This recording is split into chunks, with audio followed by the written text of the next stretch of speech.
Hi guys, welcome back to our channel. ఈ వీడియోలో మనం బిగ్ బాస్ సీజన్ 9 రెండో వారం ఓటింగ్ రిజల్ట్స్ ఎలా నడుస్తున్నాయో మాట్లాడుకుందాము. So let's get in to the video. ఇక రెండో వారం ఓటింగ్ ఎలా నడుస్తుంది అంటే పర్లేదు, బాగానే నడుస్తుందన్నమాట. అండ్ టాప్లో వచ్చేసి మనకి ఎవరున్నారు అంటే షాకింగ్గా సుమన్ శెట్టి గారు అయితే ఉన్నారనమాట.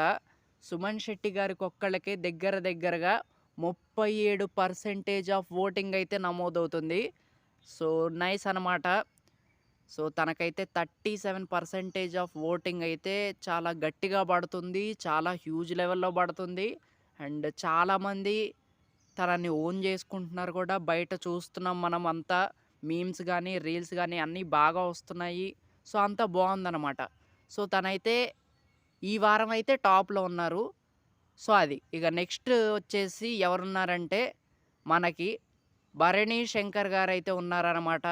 31% ఆఫ్ ఓటింగ్ అయితే నమోదవుతుంది భరణి శంకర్ గారికి. సో గుడ్ అనమాట.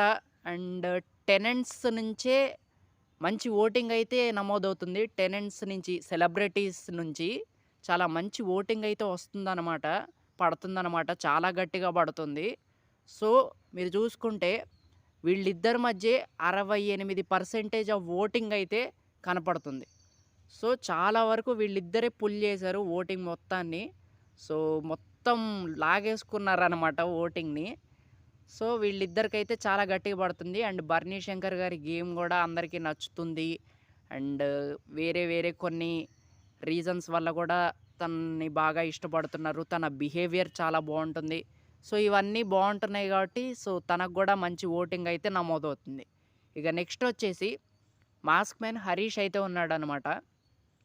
తినకొచ్చేసి 8% ఆఫ్ ఓటింగ్ అయితే నమోదవుతుంది. సో ఇదనమాట. సో ప్రోమోస్‌లో మంచి ఊపయితే ఇస్తున్నారు. అండ్ కంటెస్టెంట్స్‌లో ఎవరైనా మంచి కంటెంట్ ఇస్తున్నారంటే దట్ ఈస్ హరీష్ గారనే చెప్పాలి. సో ఆ పరంగా మంచి ఓటింగ్ అయితే పడుతుంది. యాహ్! ఇక నెక్స్ట్ వచ్చేసి మనకెవరున్నారు అంటే ఫ్లోరా సైని గారున్నారు. షాకింగ్‌గా ఫ్లోరా సైని గారికి ఎంతంటే 7% ఆఫ్ ఓటింగ్ అయితే నమోదవుతుంది. సో తన బిహేవియర్ కొన్ని చోట్ల బావుంటుంది కాబట్టి తనకైతే బానే పడుతుంది ఓటింగ్. సో అదనమాట. ఇక నెక్స్ట్ వచ్చేసి డెమాన్ పవన్. డెమాన్ పవన్ కూడా 7% ఆఫ్ ఓటింగ్ అయితే పడుతుంది. సో ఎలా పడుతుంది అంటే ఇప్పుడు కామనర్స్‌లో కొంతమంది నామినేషన్స్‌లో లేరు. సో వాళ్ళ ఓటింగ్ ఏమన్నా పడొచ్చు. సో ఛాన్స్ ఉంది. సో డెమాన్ పవన్ గుడ్ అనే చెప్పాలి. అండ్ కామనర్స్‌లో బెస్ట్ కంటెస్టెంట్ ఎవరంటే నాకైతే డెమాన్ పవనే కనిపిస్తున్నాడు. సో నైస్ అనమాట. తను ఉండొచ్చు. బిగ్ బాస్ హౌస్‌లో తను మంచి బిహేవియర్ ఉంది. అండ్ చాలా మంచి రెస్పెక్ట్ అయితే ఇస్తున్నాడు సెలబ్రిటీస్‌కి. అంతా బావుంది. సో అదనమాట. ఇక నెక్స్ట్ ఎవరు ఉన్నారు అంటే ప్రియా గారైతే ఉన్నారు. విత్ 6% ఆఫ్ ఓటింగ్ అనమాట. సో తనకు కూడా పడుతుంది. అండ్ చెప్పాను కదా, ఇందాక చెప్పినట్టే కామనర్స్‌లో కొంతమంది ఇద్దరు ముగ్గురు నామినేషన్స్‌లో లేరు. సో వాళ్ళ ఓటింగ్ తినకి పడుతున్నట్టు అనిపిస్తుంది.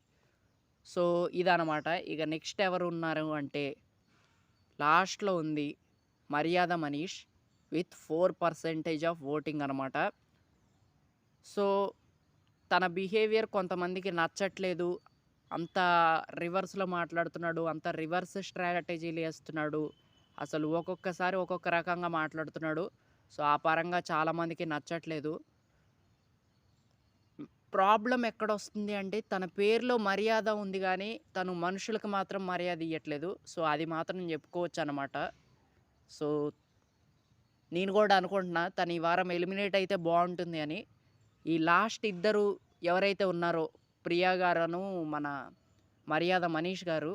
సో వీళ్ళిద్దరిలో ఎవరెళ్ళిపోయినా చాలా బావుంటుంది. అండ్ షోకి నెగెటివ్ అవ్వకూడదబ్బా. షోకి నెగెటివ్ అయ్యే కంటెస్టెంట్స్ ఉన్నారంటే అది చాలా ఇంపాక్ట్ అనేది పడిద్ది షో మీద. సో ఇలాంటోళ్ళని ఎంత తొందరగా వీలైతే అంత తొందరగా ఎలిమినేట్ చేసేస్తే చాలా బావుంటుంది. సో అదనమాట.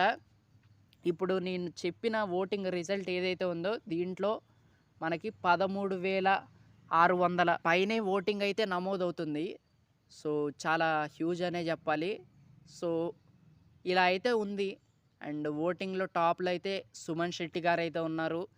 ఇక బోటమ్ వచ్చేసి మర్యాద మనీష్ అయితే ఉన్నారు. సో మరి మీరెవరు వెళ్ళిపోవాలని అయితే కోరుకుంటున్నారో కామెంట్ చేయండి. అండ్ ఈ వీడియోని లైక్ చేయండి. ఎక్కువ మందికి రీచ్ అయిద్ది. అండ్ మన వీడియోస్ ఇంకా రావాలి అంటే, మీరు చూడాలి అంటే సబ్స్క్రైబ్ చేసుకోండి. Thank you and love you all.